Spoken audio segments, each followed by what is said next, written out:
ಮನವಿ ಮಾಡ್ತೇನೆ, ತಾವು ಸಚಿವರಾಗಿದ್ದೀರಿ, ಬಹಳ ಸಂತೋಷ.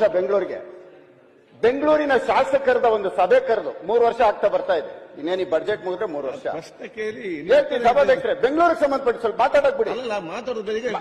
ಸಭಾಧ್ಯಕ್ಷರೇ, ಬೆಳಗ್ಗೆಯಿಂದ ಸಾಯಂಕಾಲದವರೆಗೂ ಕುಂಡ್ರಿಸಿರ್ತೀರಿ, ನಾವು ಕೂತಿರ್ತೀವಿ.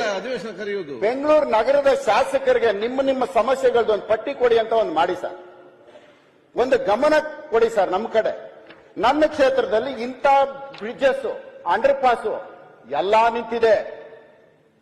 ರಾಜರಾಜೇಶ್ವರಿ ಫ್ಲೈಓವರ್ ನಿಂತಿದೆ, ಅನ್ನಪೂರ್ಣೇಶ್ವರಿ ನಿಂತಿದೆ, ಚೆಂಗುಂಟೆ ನಿಂತಿದೆ, ಉಳ್ಳಾಳು ನಿಂತಿದೆ, RR ನಗರ HMT ನಿಂತಿದೆ, ಎಲ್ಲಾ ಕಡೆನೂ ನಿಂತಿದೆ. ಪ್ರಶ್ನೆ ಕೇಳಿಸ್ತೇನೆ ಸರ್. ಅಧ್ಯಕ್ಷರೇ, ನಾನು ಉತ್ತರ ಕೊಡೋದು ಮುಂದರಾಜು ಪ್ರಶ್ನೆ ಕೇಳೋದು. ತಾವು ದಯವಿಟ್ಟು ಕೂತ್ಕೊಳ್ತೀರಾ? ಒಂದು ಫುಟ್ಪಾತ್ ಅವ್ರದ್ದು, ಒಂದು ಫುಟ್ಪಾತ್ RR ನಗರ, ಈಗ ಒಂದು ಫುಟ್ಪಾತ್ ಅವ್ರದ್ದು, ಒಂದು ಫುಟ್ಪಾತ್ RR ನಗರ. ಗೊತ್ತಾಯ್ತು ಬಂದು ಮುನ್ರಾಜು ಕೇಳಿದ್ದಾರೆ.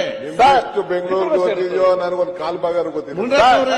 ತಾವು 28 ಜನನು ತಾವು ಗೊತ್ತಿದೆ ಅಂದೆ. ಅವಕಾಶ ಕೊಟ್ಟಿದೆ. 28 ಜನನು ತಮ್ಮ ಮಕ್ಕಳೇ. ಆಯ್ತು, ಎಲ್ಲರನ್ನು ಒಟ್ಟಾಗಿ ನೋಡಿ. ಆಯ್ತು ಇವ್ರೆ, ಮುನ್ರಾಜು ಆದ್ರೇನು, ಮುನಿರತ್ನ ಮಾತಾಡಬೇಡಿ, ಮುನಿರತ್ನನು ಒಂದೇ, ಮುನ್ರಾಜು ಒಂದೇ. ಮಿಸ್ಟರ್ ಮುನಿ ಸರ್, ಫಸ್ಟ್ ನಾನು ಮುಂದರಾಜುಗೆ ಉತ್ತರ ಕೊಡ್ತೀನಿ, ಓಕೆ, ಆಮೇಲೆ ಮಾತಾಡ. ಓಕೆ ಕೊಡಿ ಸರ್. ಅಣ್ಣ, ಆಯ್ತು, ಅಣ್ಣ